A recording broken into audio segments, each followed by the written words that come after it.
Hujambo na karibu kwa mara nyingine tena mtazamaji wa The World News katika kipindi hiki cha ulimwengu wa siasa. Mimi ni Adam Hussein. Rais wa China Xi Jinping, licha ya kutaka mazungumzo ya kumaliza vita kati ya Urusi na Ukraine, lakini hakutoa kauli ya kusitishwa kwa vita hivyo.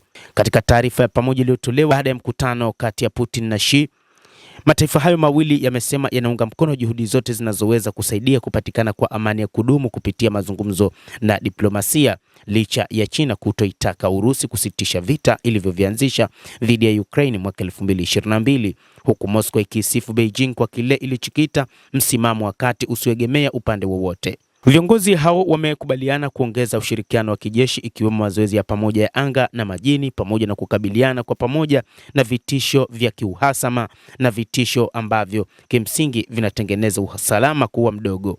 Katika taarifa hiyo, China na Urusi pia zimekosoa mashambulizi ya Marekani na Israel dhidi ya Iran, zikisema hatua hizo zinakiuka sheria za kimataifa na kuhatarisha uthabiti wa kanda ya Mashariki ya Kati. Katika kumaliza vita vya Urusi na Ukraine, China imesema kwamba kwanza inaunga mkono Urusi kama nchi rafiki, lakini pia nchi hiyo ipo tayari kushirikiana na Urusi katika kuvimaliza vita hivyo, licha ya kwamba China inasema vita hivi lazima vimalizwe kwa njia za kidiplomasia. Rais wa China Xi Jinping na mwenzake Vladimir Putin wa Urusi wamefanya mkutano wao wa kilele huko Beijing ambao ulijikita kwenye masuala mbalimbali. Moja kati ya mambo ambayo yamezungumzwa ni pamoja na usalama nchini Urusi na vita vinavyoendelea. Mtazamo na matokeo ya mkutano kati ya Xi na Putin yamechunguzwa kwa karibu na kulinganishwa. Hata hivyo, Xi anajulikana kwa kuwakaribisha viongozi wa kigeni, kwa kuandalia chai na chakula, na mazingira mazuri ya namna ya mikutano kama hiyo imeweza kuonekana kama ishara ya heshima ya kiongozi huyo wa China kwa mgeni wake, rais wa Urusi Vladimir Putin, ambaye pia anamtaja kama rafiki yake wa karibu. Xi alimkaribisha Putin kwa mazungumzo mnamo Mei mwaka 2024. Wawili hao waliachana na mahusiano yao yalipozungumzwa huku wakinywa chai huko Zhongnanhai, bustani ya zamani ya kifalme ambayo sasa ina ofisi ya chama tawala cha kikomunisti na serikali.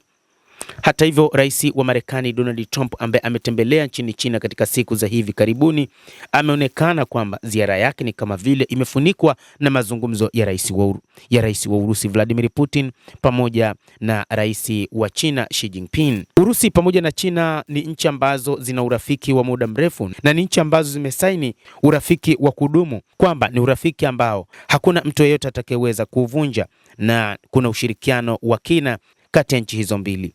Licha ya Urusi ambayo inaendelea na vita vyake huko nchini Ukraine, lakini China isiingilie kati. Lakini kuna namna ambavyo wachambuzi wa mambo wanasema Urusi na China zinashirikiana kwa karibu katika mapambano yote ya kiuchumi pamoja na kivita, kama ambavyo Urusi inaendelea na vita vyake huko nchini Ukraine, ambapo inapambana na Ukraine lakini pia na mataifa mengi hasa ya NATO. Kumekuwa na mazoezi ya mara kwa mara ambayo yamekuwa yakifanyika, lakini pia wachambuzi wanasema huenda kuna silaha kadhaa ambazo pengine wa China umezipeleka nchini Urusi, kwa sababu ni muda mrefu mno ambapo Urusi imeingia vitani na imeendelea na mapambano hadi leo hii ikipambana na mataifa mengi zaidi ya NATO pamoja na Ukraine yenyewe.